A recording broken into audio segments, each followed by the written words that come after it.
Hello my dear friends and masters, welcome back to our channel oneness vegetarianism. నా పేరు స్వప్నేశ్వరి.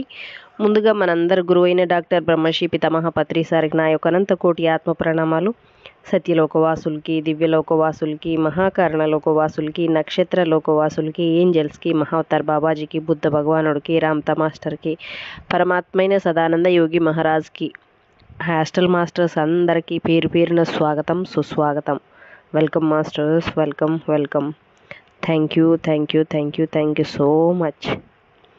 నా యొక్క స్వయానికి, పరమ గురుమండలికి ఈ జ్ఞానాన్ని మన దాకా షేర్ చేస్తున్న రామ్తా మాస్టర్కి అందరికీ పేరు పేరున మరొక్కసారి కృతజ్ఞతలు తెలియజేసుకుంటూ రామ్తా విజ్ఞానంలోకి విస్తారంగా తెలుసుకునే ప్రయత్నం చేద్దాం మాస్టర్స్.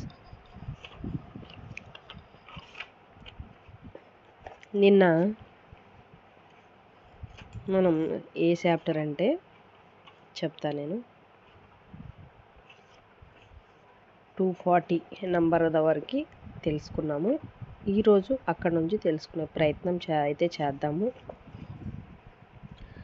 మృత్యువుకు, మరణానికి అతీతమైన అవగాహనను బయటికి అందుబాటులో వాళ్ళు అందుకోలేకపోతున్నారు కనుక వాళ్ళ సత్యాన్నే అసలైన సత్యంగా మీరు విశ్వసిస్తూ ఉంటున్నట్లయితే బహుశా మీరు కూడా మహా యాంత్రికులు కావచ్చేమో, కానీ మీరు కూడా మృత్యువు వాత పడక తప్పదు. అర్థమైందా? ప్రతి అవగాహనలోనూ సత్యం ఉంది మాస్టర్, కానీ ప్రతి అవగాహనను చూడబోతే మెరుగులు కూడా ఉంటున్నాయి. అనుక్షణము సత్యం మెరుగును దిద్దుకుంటూనే ఉంటుంది. అందువల్లే దైవం ఓ పరిపూర్ణ స్థితిగా నెలకొని ఉండకుండా క్షణక్షణం నవ్యత్వంగా కొనసాగుతూ ఉంటుంది. ఉనికిలో ప్రతి జీవి నిరంతరంగా పురోగమిస్తూ క్షణక్షణము ప్రవృద్ధి అవుతున్న ప్రజ్ఞలో మరింత విస్తృతమైన సత్యాలను పొందుపరుచుకుంటూనే శాశ్వతంలో కొనసాగుతుంది. ఏ వ్యక్తి అవగాహన ఎలా ఉన్న క్షణానికి అవగతమవుతున్న సత్యంగానే ఆ అవగాహన ఉంటుంది. ఓ ఉదాహరణ కోసం ఓ పుష్పాన్నే గమనిద్దాం. పుష్పమే ఈ మొగ్గ. అబద్ధమా నిజమా? ఇది నిజమే. ఆ మొగ్గ విచ్చుకొని పుష్పం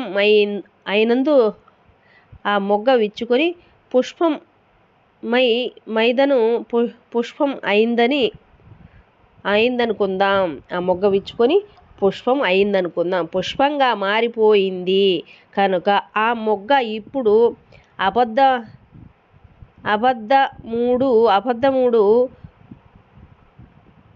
అబద్ధం అయిందంటారా? అలా అనం కదా. విపులీకరించబడుతున్న సత్యస్థితిలో ఉంటుంది అది. ఇప్పుడు ఆ పుష్పానికి ఉన్న రేకులకు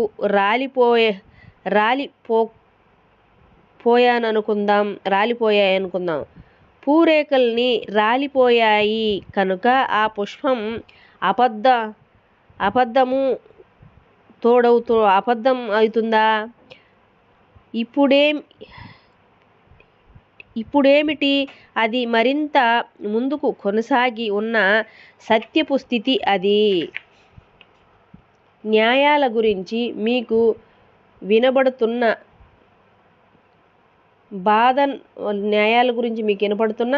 బోధనలు గ్రంథాల్లోని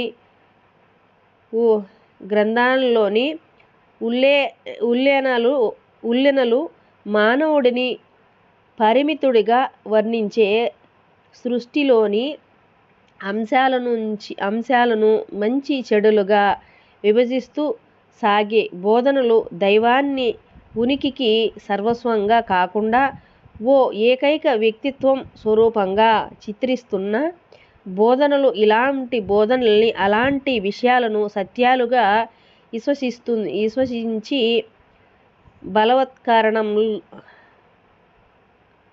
బలవత్కారణాలతో బోధించవలసి వస్తున్న వారి వల్లే ప్రాచుర్యమవుతున్నాయి. అదే వారి సత్యం మాస్టర్. వాళ్ళు పొరపాటు కూడా ఏమీ లేదు. కానీ అంతకంటే మెరుగైన గొప్ప సత్యం ఏమిటంటే, ఏదో ఒక విధంగా ఈ జీవితం పరిమితమే అని బోధిస్తున్నవాడు మిగిలిన వారికంటే తక్కువ అవగాహననే పొంది ఉన్నాడు అన్నదే. దైవం పరిమితుడా? మరి దైవం నిజంగా పరిమితమే అయి ఉంటే జీవితం శాశ్వతంగా కొనసాగుతూనే ఉండేదే కాదు. మీలో ఓ గందరగోళం ఏర్పడే అవకాశం కూడా కనీసం అప్పుడు ఉండేదే కాదు. నేను నీకు నేర్పుతున్నది ఓ అద్భుత సత్యం కాకపోతే దైవానికి న్యాయమే లేదని చెప్పడానికి ఎవరికి ఉంటుంది సాహసం? కాకపోతే ఆయన పేరుతో ఎవరో చేయించడమో, బానిసల్ని చేయడమో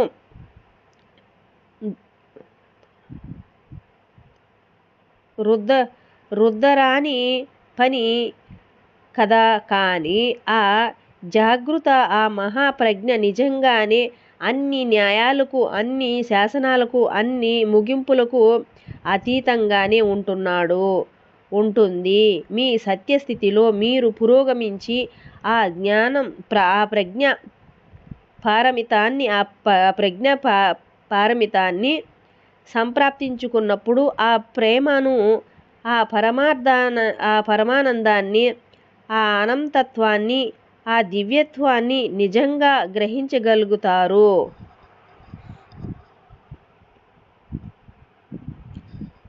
ఎవరి సంకల్పం స్థాయి ఎంతగా ఉంటుందో, ఎవరెవరం తగ్గ అర్థం చేసుకోవడానికి సమ్మతిస్తుంటారో అంతంతగానే వారి జ్ఞానం ఉంటుంది మాస్టర్. ఈ భూతలం మీద జ్ఞానంలో అత్యధిక భాగం జీవస్మరణ సమస్య భయం మీదే. ద్వంద్వం ప్రకృతిలో సాగుతున్న అవగాహనల పునాదుల మీదే నిర్మించబడి ఉంది. జాతి వివక్షతల మీద, కుల ప్రాంతీయపదికల పేరుతో సాగుతున్న విభజనల మీద ఆ జ్ఞానం నిర్మించబడి ఉంది. మానవుడు దివ్యత్వం లేని దౌర్భాగ్యుడు అన్న అవగాహన మీదే ఆ జ్ఞానం అంతా నిర్మించబడి ఉంది. కానీ నిజంగా మానవుడే దైవం మాస్టర్. మానవుడిని దండిస్తే దైవాన్ని దండించినట్లే. మానవుడిని పరిమితుడిని చేస్తే దైవాన్ని పరిమితం చేసినట్లే. దివ్యత్వంలోంచి మానవుడిని విడదీస్తే దైవంలోంచి దివ్యత్వాన్ని తొలగించినట్లే మాస్టర్. ఓ గురువు మాటలు చదివినవైనా సరే, విన్నవైనా సరే, మీ ఆలోచన సంవిధానాన్ని సంకుచితం చేసుకున్నట్లయితే దైవ ఆలోచన సంవిధానాన్ని సైతం ఆ మాటలు సంకుచితం చేస్తుంది. ఏం చెప్తుందో, ఎలా చెబుతుందో జాగ్రత్తగా విని చూడండి. ఆ మాటల్లో సంకుచితత్వమే ధ్వనిస్తూ ఉంటే విడదీస్తే తప్పేమీ విభజించే ధోరణే కనిపిస్తూ ఉంటే మరింత అపరిమిత అవగాహన ఇంకా సిద్ధించని ఏర్పడి వ్యక్తి వస్తున్న పరిమిత సత్యమే అది అవుతుంది. అనేక గురువుల బోధనల పర్యవసానంగా మాస్టర్, కేవలం మీరు మాత్రమే మీకు తగ్గ మీ గురువు అన్న విషయం స్పష్టంగా మీకు అర్థమయ్యే తీరుతుంది. అత్యంత శ్రేయస్సును మీకు కలిగించే అత్యంత మేలైన జ్ఞానాన్ని మీరు మాత్రమే గుర్తించగలరు. తమ సొంతమైన జీవిత సమస్యలతో తమదైన దృక్కోణంతో క్షణం తీరిక లేకుండా సత్యం నిర్ణయం కోసం శ్రమిస్తూ తలమునకలు అవుతున్న వేరెవ్వరూ ఎలా ఆ జ్ఞానాన్ని గుర్తించగలుగుతారు? మీ ఆత్మ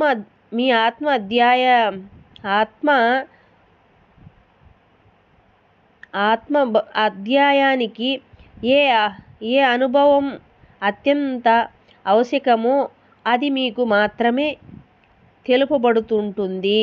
మీ సత్యాన్ని మీరు మాత్రమే అందించుకోగలరు. సత్యం స్వయం నిర్ణీతము, స్వయం నిర్దేశితము, స్వయం స్థితము అయినది కనుక మరి ఆ సత్యం వైజ్ఞానిక పరిభాషల వల్ల మేధస్సుతో అర్థం చేసుకోబడో అవగాహనల వల్ల కాకుండా కేవలం ఆత్మానుభూతిని పారవస్యంలో మాత్రమే లభ్యమవుతుంది. ఎందుకంటే అది అనుభూతే కనుక, అది ప్రజ్ఞయే కనుక. సత్యం తర్కంతో ఏర్పడే జ్ఞానం కాదు, అనుభూతితో ఏర్పడే ప్రజ్ఞే అది. దేన్ని సత్యంగా మీ అనుభూతితో గ్రహిస్తారో అదే మీ సత్యం మాస్టర్. కానీ రామ్తాజీ నిజమని నమ్మడానికి పనికొచ్చే ఏ వాస్తవ సమాచారము లభించకుండా ఉన్నదాన్ని వైజ్ఞానిక పరిశోధనల ఫలితంగా రుజువులు లభించి నిజం నిర్గు తేలిన దానిని బహుశా పూర్తి విరుద్ధంగా ఉన్నదాన్ని సత్యం అని అనుభూతితో తెలుసుకోవడం ఎలా సాధ్యం? రామ్తా మాస్టర్, వాస్తవ సమాచారాలు రుజువులు అని దేనిని మీరు అంటున్నారో అవి దేన్ని నిరూపించలేవు మాస్టర్. ఎందుకంటే పరిణామక్రమంలో మానవ అభ్యుదయంలో మానవ పరివర్తనలలో వచ్చే మార్పులకు అనుగుణంగా ఆ రుజువులు కూడా మారుతూనే ఉంటాయి. ప్రతిదీ ఓ ఉజ్జాయింపే, ప్రతిదీ ఓ ఊహే. ఎందుకంటే ఆలోచనలతో అనుభూతితో ఓ వాస్తవం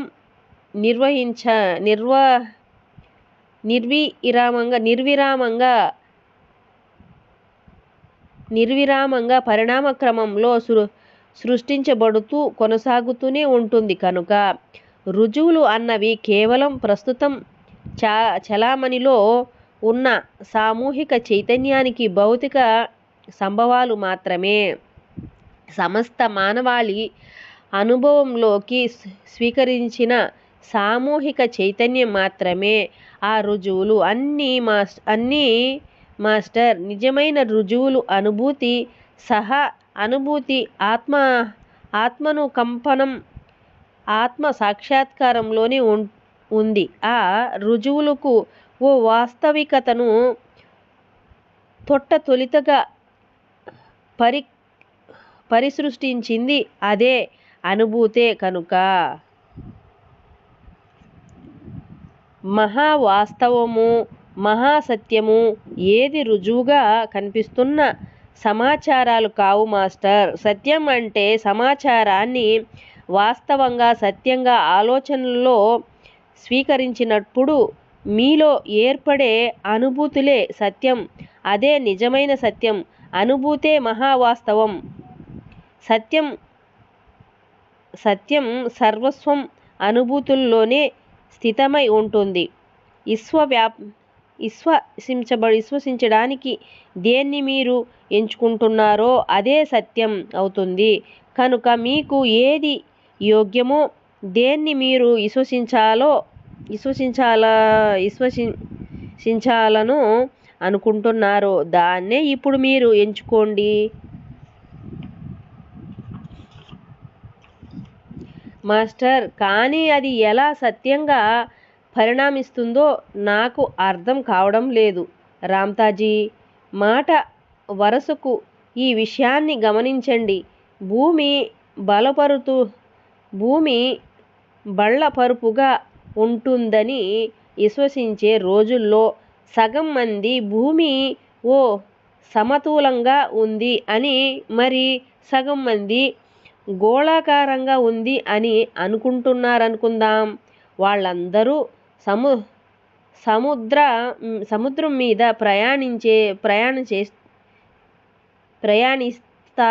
ప్రయాణాన్ని చేస్తూ ఉంటే వాళ్ళకెక్కిన నౌకకు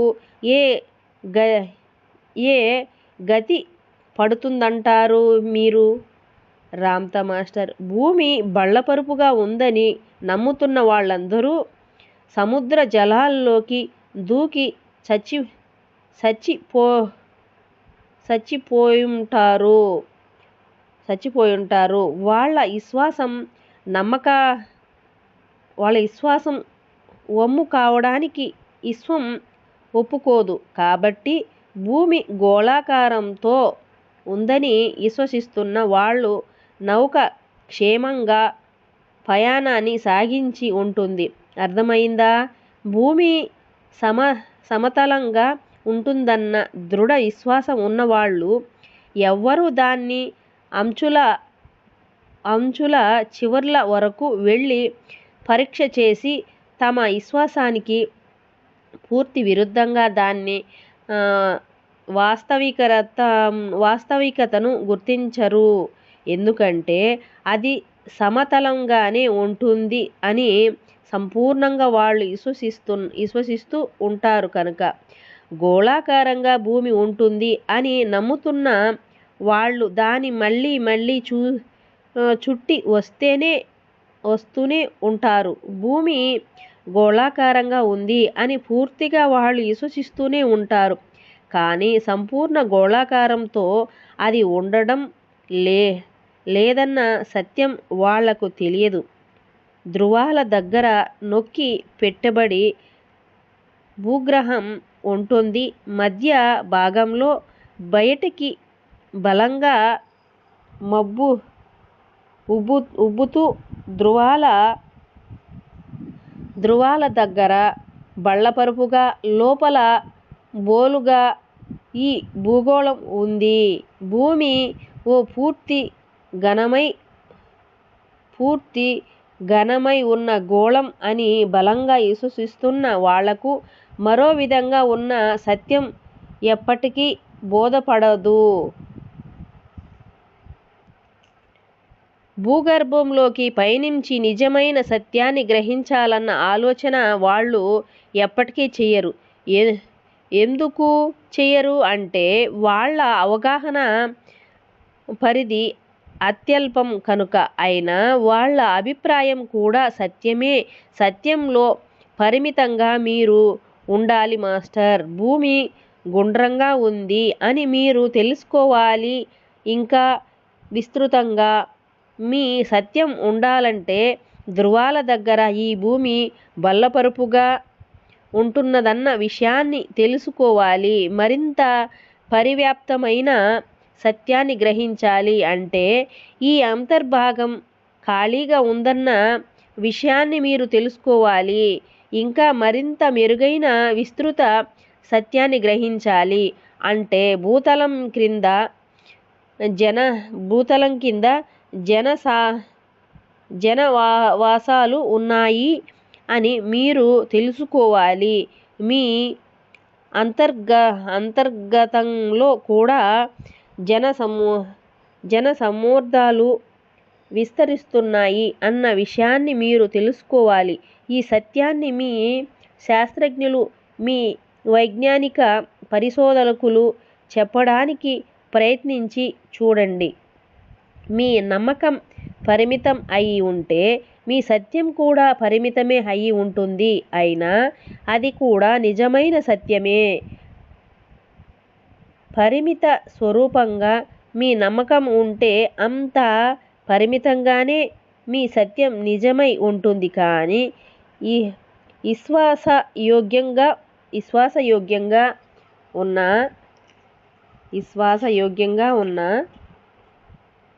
దేనికోసమో మీరు అన్వేషణ చేస్తూ ఉన్నట్లయితే దేన్ని మీరు విశ్వసించకండి. మిమ్మల్నే మీరు నమ్మండి. మీ కన్నా మహోన్నతంగా ఏ జీవి, ఏ విషయము, ఏ వాస్తవము ఉండదు. ఎందుకంటే సర్వ సత్య ప్రదాతలు మీరే అని వాస్తవాలు సృష్టికర్తలు మీరే. మీ సామ్రాజ్యంలో సర్వను శాసకులు సంపూర్ణంగా మీరే కనుక ఇక ప్రతి ఒక్కరికి నా బోధన ఇదే. మీ గురువులందరి దగ్గర వెళ్ళో అన్ని మతాల్లో చరించో మీకు విసుగు పుట్టేంత వరకో వాటిలో ఏ పర్థం లేదని మీకు అర్థం అయ్యేంత వరకో అన్ని విషయాల విజ్ఞానాలను చేయండి. అప్పుడు సరైన సమాధానాలను మీ అంతరాత్మ సాక్షితోనే మీ ఆత్మలోనే సవ్యంగా గ్రహించండి. మీ సొంత సత్యం ఏదో మీ అంతరాత్మకు తెలుసు. మీ ప్రశ్నలకు సమాధానాలకు మీ ఆత్మ అనుభూతులు రూపంలో మీకు అందిస్తుంది. సత్యం నిజమైనదని మీకు అనిపించినప్పుడు ఆనందంతో మీ ఆత్మ నర్తించి అఖండమైన ఆత్మానందాన్ని మీకు ప్రాప్తింపజేస్తుంది. సత్యం ఓ నియమించే అద్దే మాస్టర్. దేన్నైనా సత్యం అని అన్నప్పుడు దాంతో పాటే మీకు ఓ సత్యమైంది మరొకటి ఉంటుందని మీ కూడా అనిపిస్తూ ఉంటుంది. మరింత మహోన్నతమైన అవగాహనలో సత్యము అసత్యము రెండూ ఉండక ఓ ఉనికి శాశ్వతత్వమే కొనసాగుతూ జీవాభ్యుదయమే దర్శనం ఇస్తూ ఉంటుంది. ఏకైక సత్యం జీవితమే అని సత్యాలు అందులోంచే ఆవిర్భవిస్తూ ఉంటాయి. అనుక్షణం నవ్యత్వంతో మీ ప్రతి ఆలోచన. Okay masters, thank you so much masters. ఇంకా మరింత జ్ఞానాన్ని మరొక చాప్టర్ ద్వారా మరొక పేజీ ద్వారా తెలుసుకునే ప్రయత్నం చేద్దాం. ఈ వీడియోని ఇంతటితో ఎండ్ చేద్దాం. మీ అందరికీ నా యొక్క హృదయపూర్వకమైన కృతజ్ఞతలు. ఇక్కడికి విచ్చేసిన ఆస్ట్రల్ మాస్టర్స్ అందరికీ నా యొక్క అనంతకోటి ఆత్మ ప్రణామాలు. నా యొక్క స్వయానికి నా యొక్క అనంతకోటి ఆత్మ ప్రణామాలు. Thank you so much. మీ అందరికీ నా యొక్క హృదయపూర్వకమైన కృతజ్ఞతలు.